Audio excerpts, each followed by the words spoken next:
down.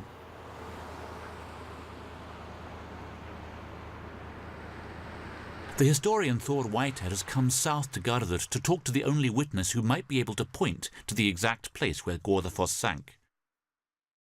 Ég var hérna sem ég núna og það var skotið á það héðan frá eins og í þess átt milli kirkjuturnsins og skemmunnar.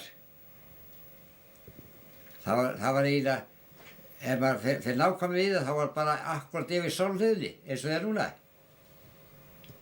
When the Coast Guard ship reaches the line drawn from the entrance to the graveyard, the crew are informed by phone so that they can mark the possible position of the remains of the ship on their chart.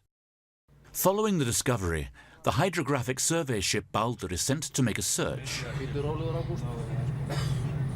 The crew discovers a hump, which might well be a wreck, and Baldur is turned back to examine the bottom of the sea.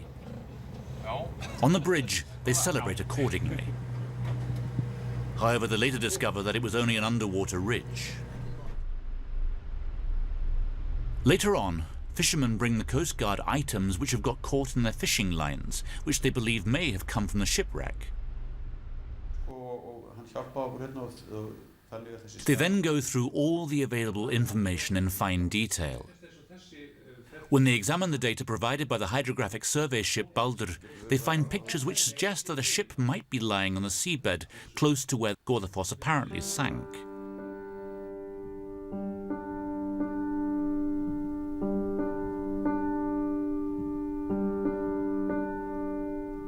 A new director has now taken charge of the Coast Guard. His name is Georg Lárusson, and he is of the opinion that the search will not be halted until Godafoss has been found.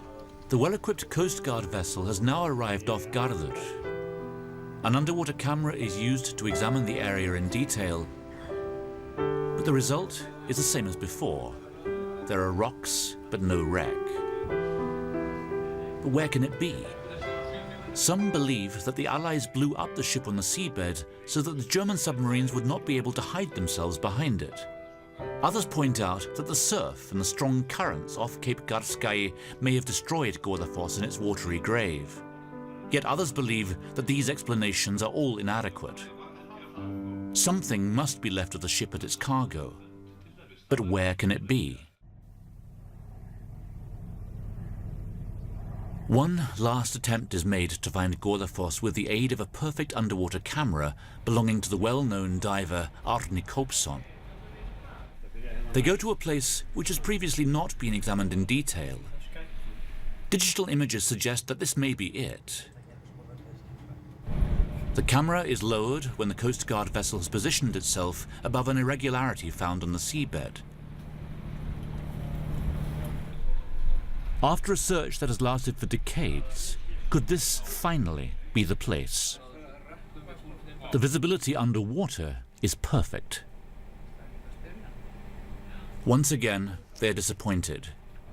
Where there might have been a wreck, all they can find are thick ridges of lava which form the habitat of the fish stocks in the bottom of Faxaflói.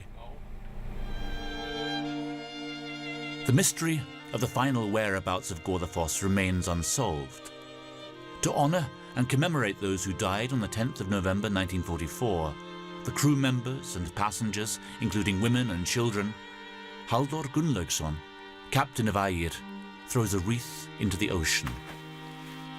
The sea off Garður remains their